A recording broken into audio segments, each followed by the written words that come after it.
ପିଲାମାନେ ନବମ ଶ୍ରେଣୀର ଏ ଏସିପି କାଳାଂଶକୁ ସମସ୍ତ ଭାଇ ଭଉଣୀମାନଙ୍କୁ ମୋର ସ୍ୱାଗତ ଓ ଅଭିନନ୍ଦନ। ଆଜି ଆମେ ଦେଖିବା ବଳ ଓ ଗତି ନିୟମ। ହେଲେ ବଳ ଓ ଗତି ନିୟମର ପୂର୍ବ କାଳାଂଶରେ ଦେଖିଥିଲେ ସନ୍ତୁଳିତ ବଳ କ'ଣ, ଅସନ୍ତୁଳିତ ବଳ କ'ଣ। ଆମେ ଜାଣିଛେ ସନ୍ତୁଳିତ ବଳ ଦ୍ୱାରା କୌଣସି ବସ୍ତୁ ଗତି କରିପାରେ ନାହିଁ, କିନ୍ତୁ ଅସନ୍ତୁଳିତ ବଳ ଦ୍ୱାରା ଗୋଟିଏ ବସ୍ତୁଟି ଗତିଶୀଳ ହୋଇଥାଏ। ତେବେ ଆଜି ଆମେ ଦେଖିବା ଗାଲିଲିଓଙ୍କ ଉପରେ ଟିକେ ଆଜି ନେବା ବୁଝିବା, ତାଙ୍କର ଜୀବନୀ ବିଷୟରେ ମଧ୍ୟ ଆମେ ଜାଣିବା। ସେ କ'ଣ ପଢିଥିଲେ, କୋଉଠି ଜନ୍ମ ହୋଇଥିଲେ, ସେ କ'ଣ କ'ଣ ବହି ସବୁ ଲେଖିଥିଲେ, ସେ ବିଷୟରେ ଆମେ ଆଜି ଆଲୋଚନା କରିବା। ହେଲେ ଦେଖିବା ଗାଲିଲିଓ ଗାଲିଲେଇ ଇଟାଲୀ ଦେଶର ପିସା ସହରରେ 1564 ମସିହାରେ ଫେବୃଆରୀ ମାସ 15 ଦିନ ଜନ୍ମଗ୍ରହଣ କରିଥିଲେ। ଗାଲିଲିଓ ଗାଲିଲେଇଙ୍କ ପିତାଙ୍କ ନାମ ଭିନସେଞ୍ଜୋ ଗାଲିଲେଇ। ଗାଲିଲିଓ ଗାଲିଲେଇ 1586 ମସିହାରେ ପ୍ରଥମ ବିଜ୍ଞାନ ବହି ଲେଖିଥିଲେ, ଯାହାର ନାମ ଥିଲା କ୍ଷୁଦ୍ର ସନ୍ତୁଳନ। ଗାଲିଲିଓ 1542 ମସିହାରେ ଭେନିସ୍ ସହରର ପୋଡୁଆ ବିଶ୍ୱବିଦ୍ୟାଳୟରେ ଅଙ୍କଶାସ୍ତ୍ରର ପ୍ରଫେସର ଭାବେ ନିଯୁକ୍ତି ପାଇଥିଲେ। ପାଖାପାଖି 1640 ମସିହା ବେଳକୁ ଗାଲିଲିଓ ପ୍ରଥମ ପେଣ୍ଡୁଲମ ଘଡ଼ିର ରୂପରେଖ ବାହାର କରିଥିଲେ। ଗାଲିଲିଓ ଗାଲିଲେଇ ଛାୟାପଥମାନଙ୍କରେ ତାରକାମାନେ ଅଛନ୍ତି ବୋଲି ସେ ମଧ୍ୟ ପ୍ରଥମେ ପ୍ରକାଶ କରିଥିଲେ। ଗାଲିଲିଓ ତାଙ୍କର ମହାକାଶ ସମ୍ପର୍କିତ ଗବେଷଣାର ତଥ୍ୟଗୁଡ଼ିକୁ ଐତିହାସିକ ପୁସ୍ତକ ଷ୍ଟାରି ମେସେଞ୍ଜରରେ ଲିପିବଦ୍ଧ କରିଥିଲେ।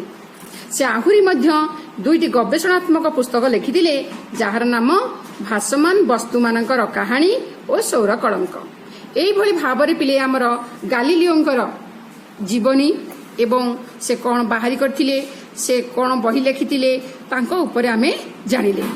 ୟା ପରେ ଦେଖିବା ନ୍ୟୁଟନଙ୍କ ଗତିର ନିୟମ।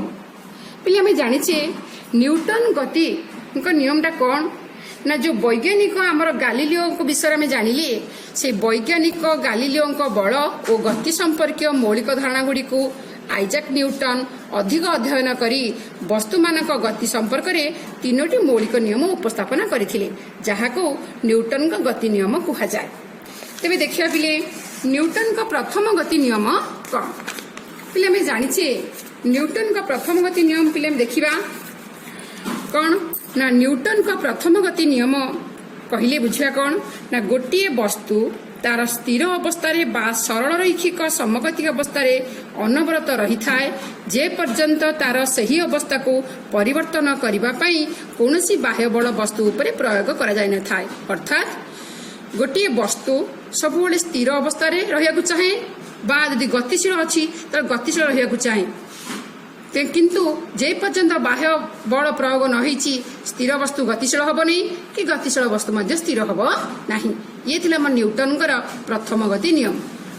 ତାପରେ ପିଲେ ଦେଖିବା ଜଡ଼ତ୍ୱ କ'ଣ ନା, ବାହ୍ୟ ବଳ ପ୍ରୟୋଗ ସତ୍ତ୍ୱେ ନିଜର ସ୍ଥିର ଅବସ୍ଥା ବା ସରଳ ରୈଖିକ ସମଗତି ଅବସ୍ଥାକୁ ବଜାୟ ରଖିବା ପାଇଁ ବସ୍ତୁର ଯେଉଁ ପ୍ରାକୃତିକ ପ୍ରବୃତ୍ତି ଥାଏ, ତାହାକୁ ବସ୍ତୁର ଜଡ଼ତ୍ୱ କୁହାଯାଏ।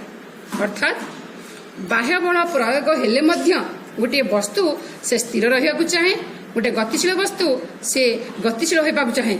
ତେଣୁ ଏଇଟା ହେଉଛି ତାର ପ୍ରାକୃତିକ ପ୍ରବୃତ୍ତି, ତେଣୁ ତାହାକୁ ବସ୍ତୁର ଜଡ଼ତ୍ୱ ବୋଲି କୁହାଯାଏ।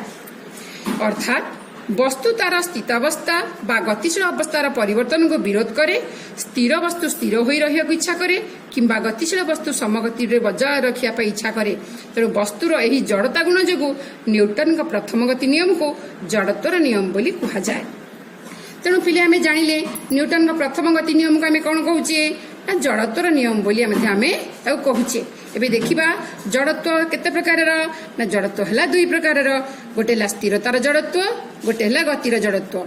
ପ୍ରଥମେ ଆମେ ଦେଖିବା ପିଲେ ସ୍ଥିରତାର ଜଡ଼ତ୍ୱ। ତା ଇଂଲିଶ ଟର୍ମ ପିଲେ ଆମେ ଜାଣିଛେ ଇନର୍ସିଆ ଅଫ ରେଷ୍ଟ। ବାହ୍ୟ ବଳ ପ୍ରୟୋଗ ସତ୍ତ୍ୱେ ସ୍ଥିର ବସ୍ତୁ ତାର ସ୍ଥିତାବସ୍ଥାର ବଜାୟ ରଖିବାକୁ ପ୍ରବୃତ୍ତିକୁ ସ୍ଥିରତାର ଜଡ଼ତ୍ୱ ବୋଲି କୁହାଯାଏ। ଉଦାହରଣ, ଯେତେବେଳେ ବସ୍ଟି ହଠାତ୍ ଗତି କରିବା ଆରମ୍ଭ କରେ, ସେତେବେଳେ ବସିଥିବା ଯାତ୍ରୀମାନେ ପଛକୁ ଝୁଙ୍କି ପଡ଼ନ୍ତି। ପିଲାଟା ଆମେ ଅନୁଭବ କରିଛେ, ଯେତେବେଳେ ବସ୍ରେ ଆମେ ଯାଇଛେ ଦେଖିବ ବସ୍ଟି ଆମର କ'ଣ ହେଇଥିବ ନା, ଗତି କରୁଥିବ। ହେଲା ଯଦି ବସ୍ଟି ଗତି ମାନେ ଆମେ ସ୍ଥିର ରହିଛେ ବସ୍ଟି ଗତି କରିବାକୁ ଆରମ୍ଭ କରିବ ସେତେବେଳେ କ'ଣ ଭାବିଲେ ନା ଆମେ ପଛକୁ ଝୁଙ୍କି ପଡ଼ିଥାଏ କାହିଁକି ନା ବସ୍ ସ୍ଥିର ଥିଲେ ତା ଭିତରେ ଥିବା ସମସ୍ତ ଯାତ୍ରୀ ମଧ୍ୟ ସ୍ଥିର ଥାନ୍ତି ତେଣୁ ବସ୍ ଗତି କରିବା ଆରମ୍ଭ କଲା ମାତ୍ରେ କ'ଣ ହୁଏ ବିଲେ ନା ଯାତ୍ରୀମାନଙ୍କ ଶରୀରର ନିମ୍ନ ଭାଗ ମଧ୍ୟ ଆଗକୁ ଗତି କରିବାକୁ ଆରମ୍ଭ କରେ କିନ୍ତୁ ସେମାନଙ୍କ ଶରୀରର ଉପରି ଭାଗ ଜଡ଼ତ୍ୱ ଗୁଣ ଥିବା ଯୋଗୁଁ ସେ ସ୍ଥିର ହୋଇ ରହିଥାଏ ତେଣୁ ଯାତ୍ରୀମାନେ ପଛକୁ ଝୁଙ୍କି ପଡ଼ନ୍ତି ଯେତେବେଳେ ଗୋଟିଏ ଗଛର ଫଳପୂର୍ଣ୍ଣ ଡାଳକୁ ଜୋରରେ ହଲାଯାଏ ଆପେ ଆମେ ଦେଖିଛେ ଗୋଟେ ଗଛରେ ଯଦି ଫୁଲ ଫଳ ହେଇଥିବ ତାକୁ ମୁଁ ହଲେଇଦେବା ହଲେଇଦେଲେ କ'ଣ ହୁଏ ନା ଫଳ ଗୁଡ଼ିକ ସବୁ ତଳକୁ ଖସି ପଡ଼େ ପିଲେ କାହିଁକି ନା ଯେତେବେଳେ ଡାଳଟି ଗତିଶୀଳ ହୁଏ ଫଳ ଗୁଡ଼ିକର ତା ସ୍ଥିରତା ଜଡ଼ତା ଗୁଣ ଥିବା ଯୋଗୁଁ ସେ ତଳକୁ ଫଳଟି ଖସି ପଡ଼ିଥାଏ ସେଇଭଳି ଆଉ ଗୋଟେ ଉଦାହରଣ ନେବା ଯେତେବେଳେ ଗୋଟିଏ ଗାଲିଚାକୁ ହଠାତ୍ ଝଟକା ଦିଆଯାଏ ମାନେ ପିଲେ ଆମେ ଦେଖିବ ଆମେ ଝାଡୁ କରୁଥିବା ଆମର ସବୁ କ'ଣ ହୁଏ ନା ପା ପୋଛା ତାକୁ ଆମେ ସାଙ୍ଗେ ସାଙ୍ଗେ କ'ଣ ହୁଏ ନା ତାକୁ ଟିକେ ହଲେଇ ଦେଲେ ବେଲେ କ'ଣ ହୁଏ ନା ସେତେବେଳେ ଗାଲିଚାଟି ଗତିଶୀଳ ହୋଇଥାଏ କିନ୍ତୁ ଧୂଳିଟି ପିଲେ ସ୍ଥିର ଅବସ୍ଥାରେ ଥାଏ ତେଣୁ ସେ କ'ଣ ହୁଏ ନା ଧୂଳି ଗୁଡ଼ିକ ସ୍ଥିତ ଅବସ୍ଥା ବଜାୟ ରଖିବାରୁ ସେ ତଳକୁ ଝଡ଼ି ପଡ଼ିଥାନ୍ତି ଇଏ ଥିଲା ଆମର କ'ଣ ନା ସ୍ଥିରତାର ଜଡ଼ତ୍ୱ ଏବଂ ତାର ଉଦାହରଣ ତାପରେ ଦେଖିବା ଗତିର ଜଡ଼ତା ଯୋଉଟାକୁ ଇନର୍ସିଆ ଅଫ୍ ମୋସନ ବୋଲି କୁହାଯାଏ ବାହ୍ୟ ବଳ ପ୍ରୟୋଗ ସତ୍ତ୍ୱେ ଗତିଶୀଳ ବସ୍ତୁ ଏକ ସରଳରେଖାରେ ଗତିଶୀଳ ଅବସ୍ଥାରେ ବଜାୟ ରହିବାର ପ୍ରବୃତ୍ତିକୁ ଗତିର ଜଡ଼ତା କୁହାଯାଏ ତା ମାନେ ବାହ୍ୟ ବଳ ପ୍ରୟୋଗ ହେଲେ ମଧ୍ୟ ଗୋଟେ ଗତିଶୀଳ ବସ୍ତୁ ଉପରେ ସ୍ଥିର ରହିବାକୁ ଚାହେଁ ନାହିଁ ତେଣୁ ଏହାର ପ୍ରବୃତ୍ତିକୁ ଗତିର ଜଡ଼ତା ବୋଲି କୁହାଯାଏ ଉଦାହରଣ ସେଇଭଳି ଦେଖିବା ପିଲେ ଗୋଟେ ଦ୍ରୁତଗାମୀ ବସ୍ ଠିଆ ହୋଇ ଯାଉଥିଲା ବେଳେ ଡ୍ରାଇଭର ହଠାତ୍ ବ୍ରେକ୍ ମାରିଦେଲେ ଯାତ୍ରୀମାନେ ଆଗକୁ ଝୁଙ୍କି ପଡ଼ନ୍ତି କାରଣ ବସ୍ ଯାଉଥିଲା ବେଳେ ଯାତ୍ରୀମାନେ ମଧ୍ୟ ବସ୍ ସହିତ ସମାନ ପରିବେଗରେ ଆଗକୁ ଗତି କରିଥାନ୍ତି